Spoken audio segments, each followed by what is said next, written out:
Geoff Hanbeck didn't come to work at Healey's until later on. You see, yeah. I remember Geoff coming back out of the forces, being there. He'd come there before then, but he was still in the forces. And Brian was down in Stanforth at the hotels down there. They both came up, and were working up there then. But Geoff was more the one that was into the engineering side of the vehicles. You know, so it's one of those things. So you have fun. Each had their own nicknames. Yes. What was Geoff's nickname? Is it repeatable? Yes, it is really. Bug Whiskers. Oh, right. Because of him taking snuff. It looked like little bugs on the whiskers. Brian was always Bick. Through the house and everything, he was called Bick. Yes. And that stems from his infant days. And I can recall that every Wednesday, my brother used to have the Eagle comic, which was fourpence, and Geoff used to actually commandeer it off my brother, because in the centre pages there used to be a cutout of either a train or a plane or a car, and he'd actually cut it away so you could see all the workings of it. And that was Geoff's Wednesday escapade, usually after he'd scrounged the fag off somebody, because he smoked his pipe in the morning but run out of tobacco, and then he actually obtained his cigarettes then from every source he could. You used to see Geoff around the place, always with a cloud of blue smoke from his pipe, right, and his red socks. Yes. And he really, he kept him. I don't say kept himself to himself, but he wasn't. On a Saturday morning, he got better things on his mind, and then I don't know. Somebody told him that I'd had a good week the previous Saturday at Silverstone, so he comes over to me and he says, let's have a look under the bonnet. Geoff said, right, he said, that's most impressive.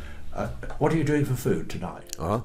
I said, well, nothing. He said, it's number 4 High Street, Barford. We'll expect you at 7:30.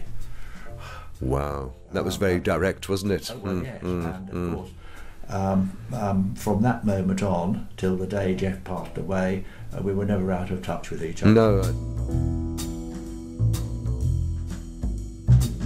I can remember one point where we had John Gott's Austin Nearly 3000, and he used to race. Right. If you remember. Yeah, I do. Yeah, is that the police constable in Northampton? Northamptonshire. Yeah, that's I remember. right. He was a legend in his own lifetime. Absolutely. He certainly was. Yeah. Of course, being young and enthusiastic, and probably I'd be what, 19-ish. Yeah. I'd be 19. Yeah. And I said to Tom, I said, are you going to try it up? You know, we're going to try it. No, Tom said, no, I'm not.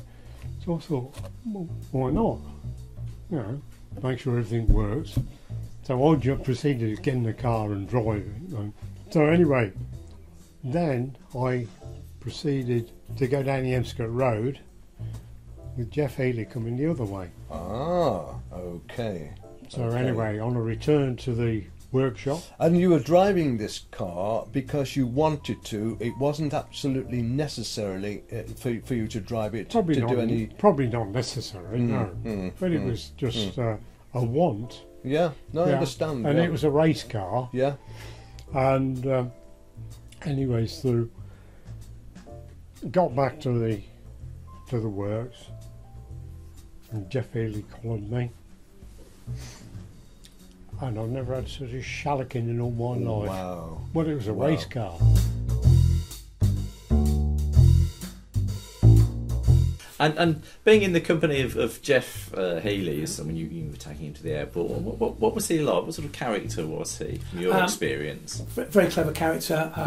A bit like a nutty professor, if one looks at it logically. I mean, he He sometimes he'd be quite effervescent and quite sort of open and forthcoming. Most of the time, you looked at him and thinking, you could see him thinking. You could see him thinking what he's going to be doing, what projects are coming up. So he was a cerebral man, basically, but a nice guy, a very nice guy to work for.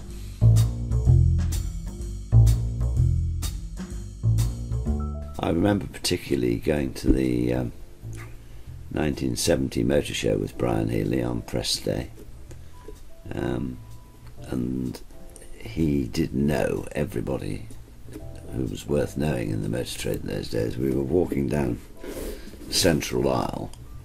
First chap who spoke to him and had a long conversation was Sterling Moss.